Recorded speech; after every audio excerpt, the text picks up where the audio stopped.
Je tourne cette vidéo le 5 mai 2020, et il y a bien quelque chose à voir entre la date à laquelle nous sommes et la lame que nous regardons aujourd'hui qui est le pendu. Qu'est-ce que ça peut bien être? Ah oui, le confinement. C'est parti.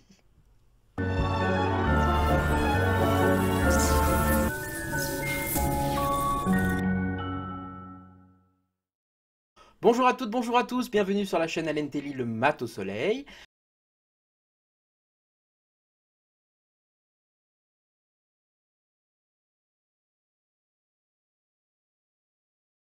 Je vous souhaite la bienvenue, j'espère que vous êtes en pleine forme pour parler aujourd'hui d'une lame, certainement l'une des plus célèbres du tarot de Marseille, qui est la lame du pendu. Effectivement, quand on la voit comme ça, tout de suite, on se dit, tiens, ce personnage, qu'est-ce qu'il a fait? Est-ce qu'il a été puni? Est-ce qu'il a commis un délit, un crime? Voilà, on n'aimerait pas être à sa place, quoi.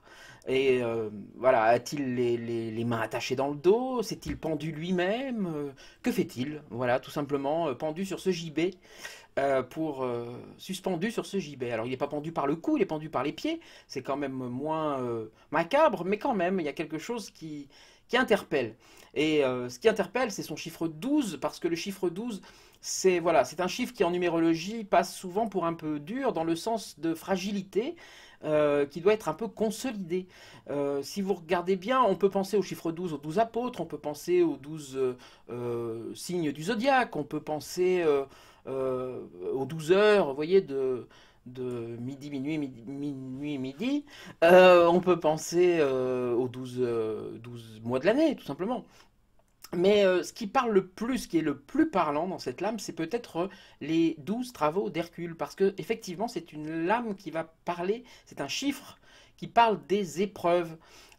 Et quand on regarde le chiffre 12 et les épreuves, ben on voit qu'effectivement en astrologie, il y a 12 maisons, vous le savez peut-être, et de la 12e maison, ben c'est bien la maison des épreuves. Donc ce chiffre 12, il est souvent un petit peu dur comme ça, hein, numérologiquement parlant. Et cette lame, effectivement, alors elle nous parle pas des épreuves, il n'y a pas 12 épreuves à passer, voilà, c'est pas vraiment des épreuves, mais c'est quand même une lame qui est éprouvante, ne serait-ce qu'à la regarder comme ça, on sent le sang qui monte à la tête. Donc voilà, c'est une vision un petit peu dérangeante, si vous voulez. Donc quand on la regarde comme ça, directement, on voit un personnage, on se dit que voilà, il est en tout cas interrompu dans son action. En tout cas, il est en position de se laisser faire, quoi. C'est pas un personnage en pleine action, bien que se pendre par les pieds, s'il l'a fait lui-même, c'est pas évident. Mais on voit que c'est un personnage qui, quand même, une forme de blocage. Alors, c'est pas le blocage qu'on peut retrouver parfois dans l'arcane 10 qu'on a étudié déjà, qui montre qu'il a son destin en main, qu'il peut débloquer la situation en s'en donnant les moyens, etc. Là, on dirait que c'est un personnage qui a décidé lui-même de se suspendre, de se mettre à l'arrêt, ou qu'on a mis à l'arrêt. Effectivement, quand on parle de travail, de professionnel en divination, là, dans ce sens-là, de la divination avec cet arcane, on voit souvent le chômage dans cette lame. On voit souvent une promotion qui n'arrive pas. On voit souvent quelqu'un qui est mise au placard, par exemple. Voilà, une situation qui n'est pas que de l'attente, qui est aussi euh, de l'inactivité, de l'inaction, Alors voilà, un personnage qui se retrouve quand même dans une position inconfortable face aux autres. Il peut y avoir cette situation d'être publiquement un petit peu exposé comme ça, comme un gigot, si vous voulez, qui pend, je ne sais pas si on suspend les gigots, mais comme un bout de barbac, quoi, qui est suspendu à l'étal. Il peut y avoir cette notion-là en divination. Évidemment, tout ça, c'est pas du tout que ça, hein. Je vais vous dire plein de choses là-dessus. Après, évidemment, quand on parle d'initiation, on voit autre chose. Ça, je vais y venir aussi.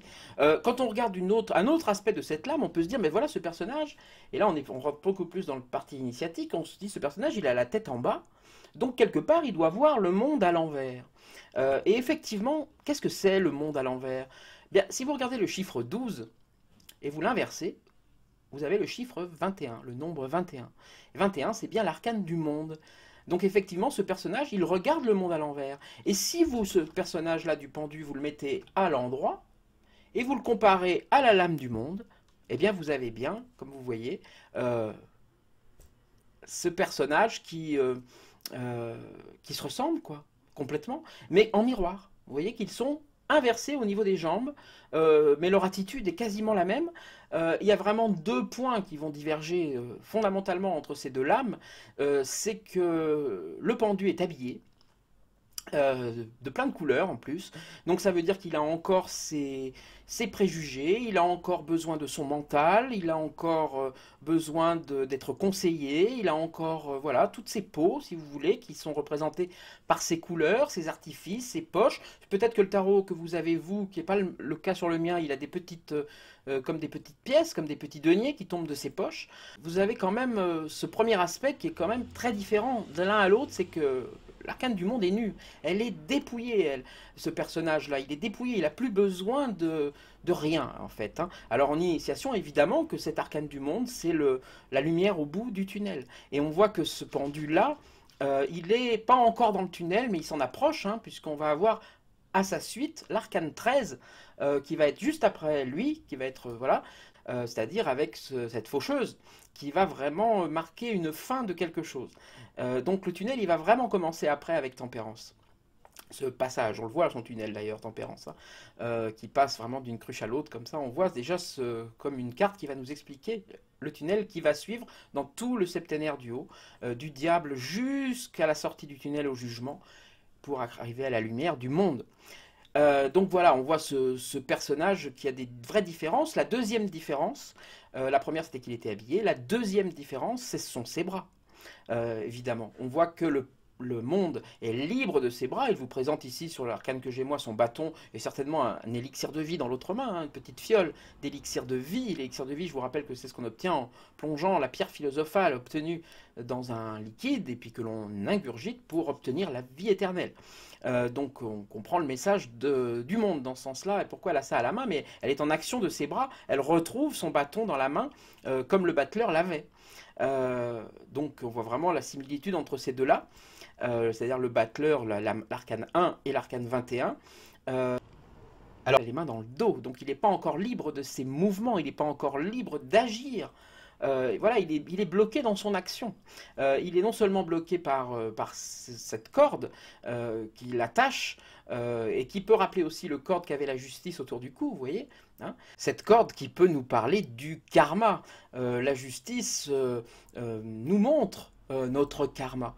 Et le pendu, lui, il met à l'épreuve ce karma. C'est-à-dire qu'on peut lutter contre son karma, et c'est pas plus mal. Il faut lutter contre son karma, il ne faut pas se dire juste c'est le karma. Et le karma, c'est une énergie, c'est une action de vie, c'est un chemin de vie, mais qui n'est pas comme justement cette corde qui serait, dont il faudrait suivre au prix de sa sueur, monter comme ça, escalader. Non, le karma, c'est quelque chose qui est vivant et que l'on peut prendre en main.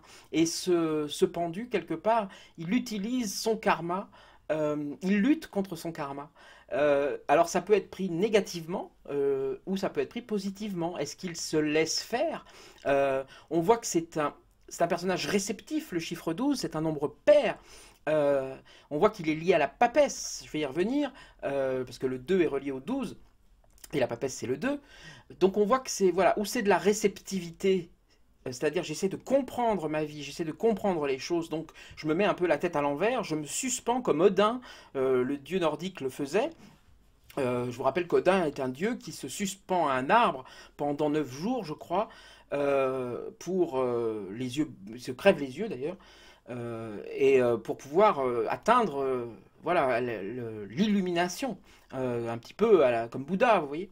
Et c'est d'un seul coup qu'il repère au sol des formes géométriques, etc., et qu'il crée les runes, que j'adore aussi les runes, et dont je ferai des vidéos plus tard. Donc voilà, on voit ce personnage-là, quelque part, est-ce qu'il est qu'en réceptivité, en acceptation ou en renonciation? C'est une lame qui parle aussi souvent de renonciation, c'est-à-dire des gens qui, je voulais être chirurgien, j'ai toujours voulu être chirurgien, et puis là j'ai 40 ans, je suis comptable ou je suis ce que vous voulez, quelque chose d'autre, mais je ne suis pas chirurgien. Eh bien, il faut accepter ça, c'est-à-dire qu'il y a un moment où on se dit, ben, non, mais je ne serai jamais chirurgien, je ne serai jamais vétérinaire. J'ai toujours voulu être ça, mais finalement, je ne le serai pas. Mais si on veut être vétérinaire, si on veut être médecin, ben, il y a peut-être d'autres manières évidemment, de pas être vétérinaire. Quand on a 40 balais, c'est pas évident de reprendre des études pour faire vétérinaire. C'est peut-être possible de s'occuper d'un refuge d'animaux, c'est peut-être possible d'assister des vétérinaires, c'est peut-être possible d'ouvrir un refuge.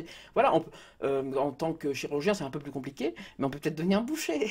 Non, je plaisante. Mais on peut peut-être voilà, aider, là, en cette période de coronavirus, eh ben, on peut peut-être aider des soignants. Enfin, il y a peut-être des possibilités d'atteindre ces rêves, de les transformer, de saisir son karma, et de le suivre, si vous voulez. Lutter contre son karma, c'est aussi le suivre. C'est-à-dire pas s'obstiner à se dire, mais mon karma, c'était ça, et puis je suis passé à côté de ma vie. Non, c'est peut-être tout simplement une autre manière d'arriver à des choses tout aussi fortes qui ne sont pas exactement ce que vous pensiez. C'est pas parce qu'on est enfant qu'on connaît son karma. C'est peut-être le karma, il faut être toujours en résistance contre la fatalité et le fait de laisser faire complètement. Mais c'est vrai que le pendu peut être une lame qui peut parler de laisser faire, qui peut parler d'abandon, je, je m'en fous quoi, ça m'atteint plus. Donc ça oui, ça peut parler de dépression aussi, parce que on sait que la dépression, ben, on n'est plus tellement touché par rien. C'est ce qui est un peu difficile à comprendre pour l'entourage d'ailleurs. C'est que quelque part on a l'air un peu insensible, on n'est plus tourné vers les autres, on est tourné sur soi, mais en même temps soi-même on s'intéresse plus. Donc il y a quelque chose de vide, de notion de vide qui colle bien aussi à cette lame, et c'est souvent quelque chose qui peut revenir aussi, les états dépressifs comme ça. Mais on voit justement que ce sont des gens je reviens bien au pendu là, qui se mettent des fois dans cette position justement pour lutter contre la fatalité, qui se disent non arrête quoi. Je vis que la tête dans le guidon. Voilà, je pense qu'en cette période de confinement où j'enregistre cette vidéo, il y a peut-être des gens il y a tous les cas, hein, mais il y a sûrement beaucoup de gens qui se sont dit mais c'était quoi ma vie avant? Là on les voit avec leurs gamins sur les balcons, on se dit mais quelque part il y a des gens qui vont avoir la nostalgie de ce confinement, bizarrement, qui vont se dire mais peut-être que ma vie je suis en train de passer un peu à côté quoi, en me battant pour des chiffres, pour des trucs toute la journée. Est-ce que c'est bien ça la vie? Est-ce que finalement je suis... Voilà. Et il y a cette notion-là de don de soi dans cette lame, c'est-à-dire des gens qui vont savoir peut-être un moment s'adapter plus vite que les autres, c'est-à-dire voir le bon dans une situation d'arrêt, qui vont savoir s'arrêter. Voilà, on est dans un monde où c'est difficile de s'arrêter, où les choses sont de plus en plus rapides avec les réseaux sociaux, avec YouTube. Vous voyez, on est tout le temps en action. Vous voyez, vraiment les jeunes aujourd'hui, ben voilà, il n'y a pas une seconde d'inactivité. Il y a des parents qui vont hurler quand je dis ça. Mais c'est les jeux vidéo, les machins, on est sur son truc, on parle, alors c'est de l'inactivité mais c'est compliqué. Vous voyez le zapping très rapide, si ça va pas assez vite, les films s'accélèrent, les montages sont clac, clac, clac, parce que quelque part on ne sait plus prendre son temps. On ne sait plus ne rien faire en fait. On croit qu'on fait rien, mais on fait toujours quelque chose, on s'occupe, on panique si on s'ennuie quelques secondes, on zappe quoi. Voilà. Et il y a des gens qui sont capables d'un seul coup, alors ou brutalement, burn-out et compagnie, de se figer complètement, mais là c'est une situation qui est dure à vivre, qui est souvent salutaire, hein. Le burn-out a une volonté salutaire. Il est là pour vous aider en fait à vous obliger à vous arrêter, avant que vous jetiez du toit de l'entreprise par exemple. Autrement, voilà, c'est des lames aussi qui parlent oui, de don de soi, comme je disais, c'est-à-dire des gens qui vont être capables d'aller donner, qui vont être capables de penser aux autres, d'être émus par la situation des autres, donc d'empathie. C'est une lame aussi qui peut parler d'un amour secret, c'est-à-dire si c'est dans le sens des sentiments, de quelque chose qui est caché, comme caché dans le placard, vous voyez, suspendu comme ça, clac, qui est caché, mais ça parle dans les sentiments aussi souvent de relations qui ne sont pas consommées, qui ne sont pas réciproques, en tout cas qui ne sont pas consommées. Quelque chose qui est toujours en latence comme ça depuis longtemps. Cette personne qui aurait peut-être été l'homme de ma vie, la femme de ma vie, puis les choses se font pas, et puis on fait notre vie chacun de notre côté, puis l'amour est comme suspendu comme ça dans le vide. Ça peut revenir souvent, des pauses aussi dans les coupes, ça revient très souvent avec cette lame. Ah, ça peut parler de travail routinier quand ça parle pas de chômage, de quelque chose de mise au placard aussi, je crois que je l'ai déjà dit. Voilà, c'est une lame quand même qui est riche de plein de choses, euh, parce que elle, elle surprend par sa physionomie, si vous voulez. Et alors on peut compter les boutons hein, qu'il a sur lui, 6 en haut, 4 en bas, etc. Vous voyez que ses poches, ici sur le mien, il a une demi-lune, une lune décroissante, une lune croissante d'un côté. Donc tout ça peut montrer que c'est le don et le recevoir. Prendre le temps de donner et de recevoir. Pas seulement toujours tout donner ou tout recevoir. Donc c'est prendre le temps d'être généreux à ce niveau-là. On a donc les 4 boutons, le 4 de l'empereur et le 6 de l'amoureux. Donc on voit que la stabilité de l'empereur peut passer par l'amour et la communication et comment dire, le jumelage avec d'autres à un état de tranquillité. Donc c'est aussi une lame qui parle de tranquillité.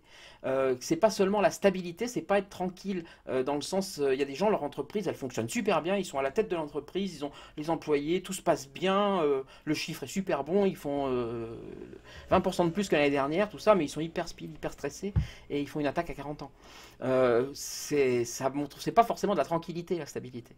Et il faut arriver à passer par l'amoureux pour aussi être tranquille. On peut être stable dans l'empereur, mais pour la tranquillité, 6 fois 2, hein, c'est le chiffre 12, c'est 2 fois 6, donc 2 fois l'amoureux. Il faut passer par l'amour. Il faut passer par l'écoute de l'autre, l'empathie de l'autre, comprendre nos différences dans le monde. Il faut comprendre que rien n'est grave en fait. Rien n'est vraiment grave. Pour pouvoir être tranquille, même si on est un bel empereur bien stable. C'est une lame qui parle aussi de la résistance au changement, cette forme de sclérose qui fait qu'il y a des gens qui sont terrorisés à partir du moment où les choses vont changer. Donc ils se mettent d'un seul coup comme le poisson plat au fond de l'aquarium, vous voyez, qui disparaît et qui veut que rien ne change, qui met la tête dans le sable comme l'autruche, soi-disant, parce que je crois qu'elle ne le fait pas. Voilà, enfin, elle ne le fait pas pour ces raisons-là, évidemment, pour pouvoir disparaître et se dire qu'ils ne seront pas, eux, impactés par le changement, qu'ils sont terrorisés par le changement. Des fois, cette lame, elle en parle pas mal. On voit aussi dans cette lame, ce qui m'est venu plusieurs fois, dans ce sens-là, voilà, c'est le côté prise au piège. C'est-à-dire, vous voyez, il y a la corde au sol, et puis vous marchez dedans, clac, et vous êtes suspendu par les pieds.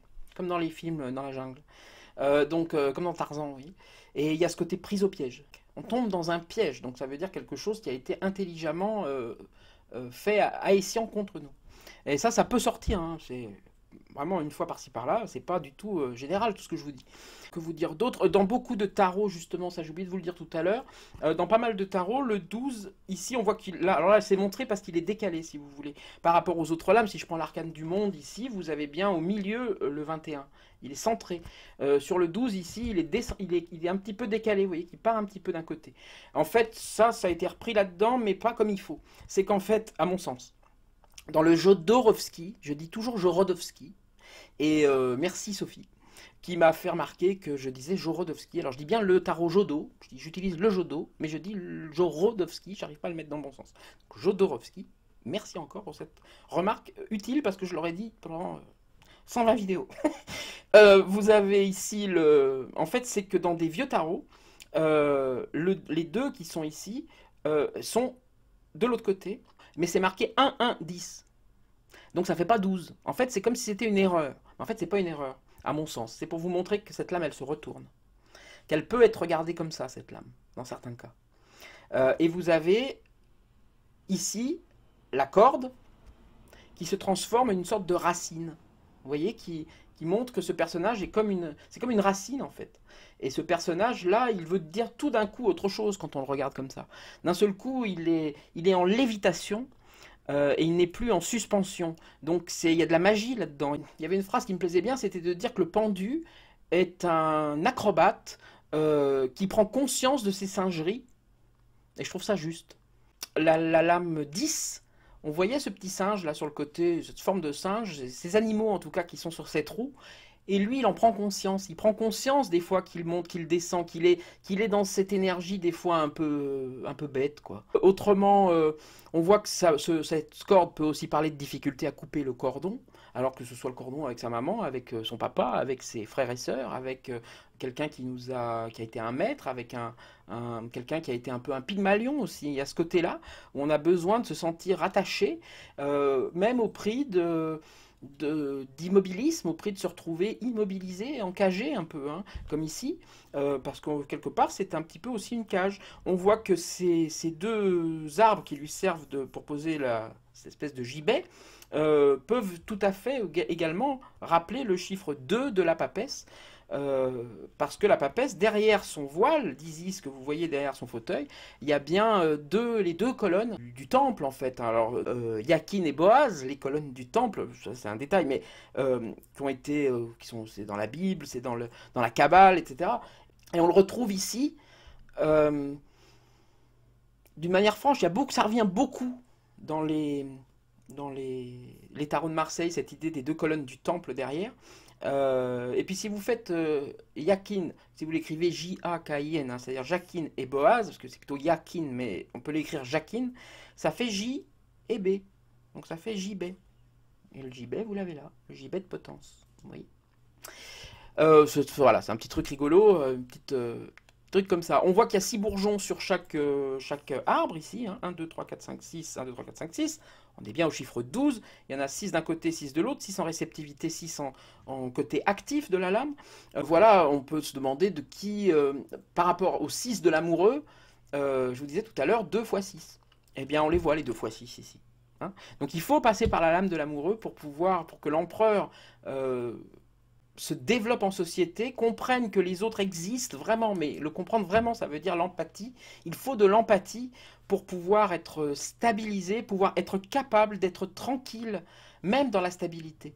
Voilà, il y a des gens, vous leur faites faire, je vais me calmer, je vais me pendre. Il y a des gens, vous leur faites faire, vous leur faites faire de la sophrologie, ça va les paniquer.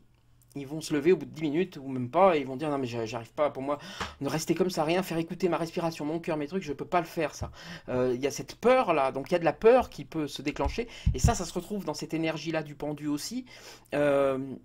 C'est des gens qui sont un peu dépendants à l'action, dépendants de l'action je veux dire, pour pouvoir se sentir vivants et ils ont voilà, il y a des gens qui dorment à la lumière allumée, qui ne mettent pas de boule parce qu'on entend son cœur, vous voyez, ils ont du mal un petit peu à ça veut pas dire qu'ils sont des agités dans la vie, mais ça veut dire que ce sont des gens qui n'aiment pas introspecter.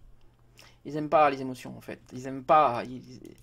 Ils en ont peur en fait. C'est pas qu'ils les aiment pas, évidemment. C'est qu'ils en ont peur. Ils ont peur de se laisser submerger comme s'il y avait une vague qui allait monter et les emporter.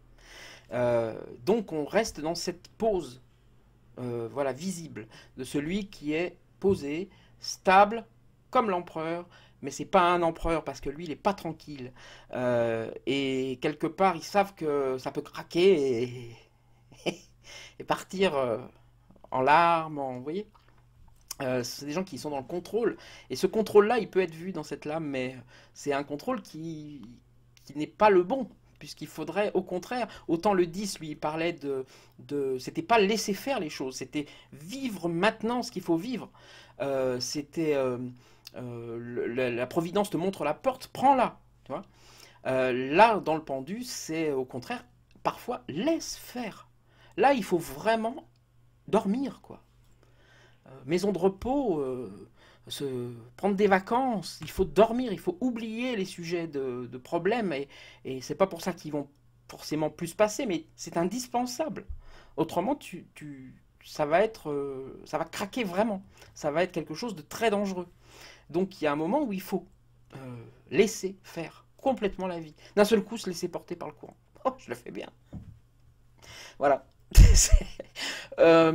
Voilà, donc il y a aussi la notion de se dérober, de se fuir des situations, hein, de se muter, pas de se muter, de se murer dans le silence, comme ça, et puis d'être mutique, voilà, c'est ça que je cherchais, et d'un seul coup de plus parler. C'est-à-dire de plus rien faire, de plus agir, d'être tétanisé, de ne plus affronter la situation, voilà, comme quelqu'un qui bloquerait tout. en fait, pour ne pas affronter la situation. Euh, Autrement, que vous dire d'autre dans cette lame qui me paraît important? Alors, par rapport à la lame 2, toujours de la papesse dont on parlait tout à l'heure, eh bien, on voit complètement que la papesse, elle couve un œuf.